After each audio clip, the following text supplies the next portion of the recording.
এটা চালাতে 9 থেকে 24 ভোল্টের অ্যাডাপ্টার বা ব্যাটারি লাগবে। অথবা যারা সোলার ব্যবহার করেন, সোলার প্যানেল থেকে ডিরেক্ট আপনারা এটা ব্যবহার করে মোবাইল চার্জ দিতে পারবেন। 6 থেকে 9 ভোল্ট ইনপুট দিলে আপনারা ফাস্ট চার্জ করতে পারবেন না। তো এটাতে পাওয়ার দেওয়ার পরে দেখা যাচ্ছে নীল বাতি জ্বলছে।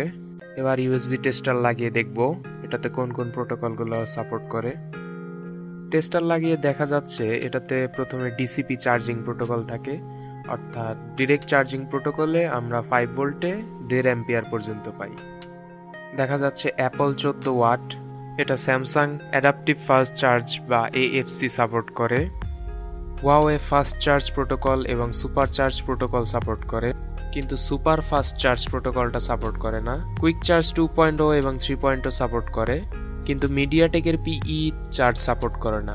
অর্থাৎ যারা মিডিয়াটেকের প্রসেসর ব্যবহার করেন তারা একটু সাবধান থাকবেন এটা কেনার ক্ষেত্রে, কারণ এটা দিয়ে আপনার ফাস্ট চার্জ নাও হতে পারে।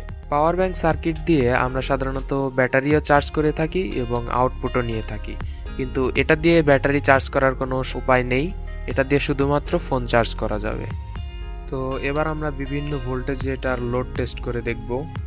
প্রথমেই 380 মোটর দিয়ে বানানো একটা ফ্যান চালিয়ে দেখব এটা দিয়ে 5 ভোল্টের কোনো ফ্যান চলে কিনা।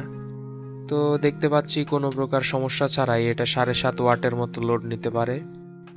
এবার আমরা এটা দিয়ে একটা পাওয়ার ব্যাংক চার্জ করে দেখব।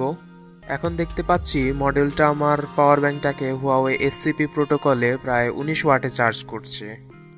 12 ভোল্টে এটা দেখা যায় 20 ওয়াট পর্যন্ত লোড নিতে পারে। যদিও ক্লেম করা হয়েছিল 24 ওয়াট, তবে এটা সর্বোচ্চ 20 ওয়াটই লোড নেয়। তো 9 ভোল্টেও আমরা দেখতে পাচ্ছি 22 ওয়াটের মতো লোড নিতে পারে। এই মডিউলটা পাওয়ার ব্যাংক সার্কিট না, এটা একটা বাক কনভার্টার সার্কিট। এটা আপনারা সোলার দিয়ে বা ব্যাটারি দিয়ে বা অ্যাডাপ্টার দিয়ে ইউজ করতে পারবেন, কিন্তু এটা 3.7 ভোল্টের ব্যাটারি দিয়ে চলবে না।